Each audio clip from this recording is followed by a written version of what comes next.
জানাচ্ছি জনাব তারেক রহমান। তিনি এক অনন্য নজির স্থাপন করেছেন। স্বাধীনতার ৫৫ বছরে আমরা যে সম্প্রীতি দেখাতে পারিনি, তিনি তা দেখিয়ে দিয়েছেন। কেমন করে দূরের মানুষকে আপন করে নিতে হয়, কেমন করে বিরোধী মানুষটাকে বুকে জড়িয়ে নিতে হয়, তিনি তার উজ্জ্বল দৃষ্টান্ত স্থাপন করেছেন। আমিরে জামাত ডাক্তার শফিকুর রহমানের বাসায় গিয়ে তিনি হৃদয়তাপূর্ণ আচরণের মাধ্যমে এবং এনশিওর করেছেন যে আমরা এভাবেই সামনের পথচলে এগিয়ে নিয়ে যেতে চাই। তিনি এনসিপির যিনি মুখপাত্র, যিনি আহ্বায়ক, তার বাসায় গিয়েও সেখানে তিনি সে বয়স কেমন, তার দলের সমর্থন কেমন তিনি ভাবেননি। তিনি ভেবেছেন যাদের রক্তের বিনিময়ে, যারা আহত হওয়ার বিনিময়ে আমরা বুক ভরে নিঃশ্বাস নিচ্ছি ফেসিবাদ মুক্ত বাংলাদেশে, তাকেও জড়িয়ে ধরেছেন, তার বাসায় পৌঁছে গিয়েছে। এক অনন্য নজির, এক অনন্য উচ্চতায় তার আসন গেড়ে নিলেন তারেক রহমান। আমরা এমন বাংলাদেশি তো দেখতে চেয়েছিলাম।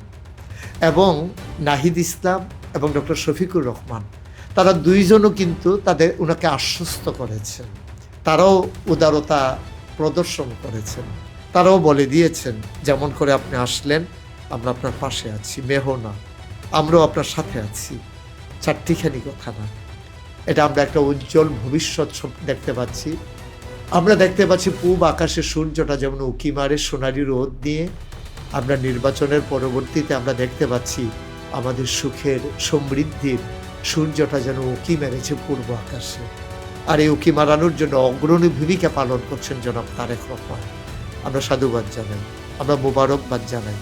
হৃদয়ের সকল প্রকারের উষ্ণতা তার জন্যে, গভীরতম প্রদেশের ভালোবাসা তার জন্যে।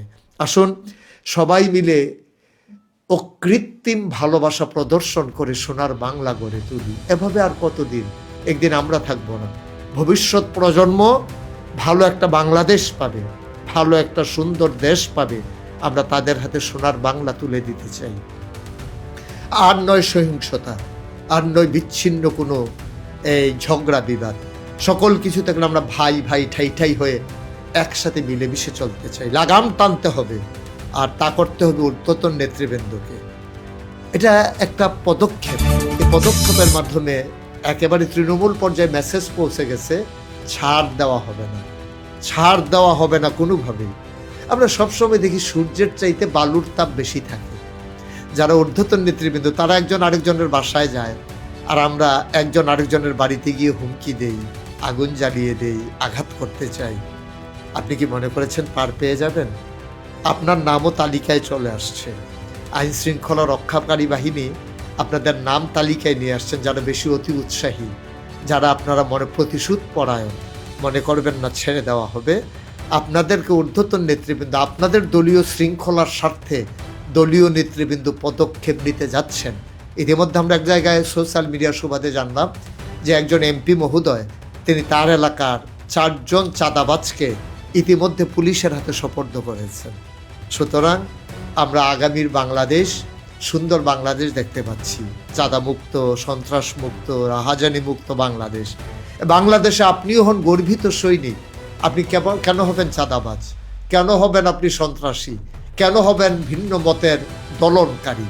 আপনিও দেশ বিনির্মাণে একজন গর্বিত সৈনিক হন।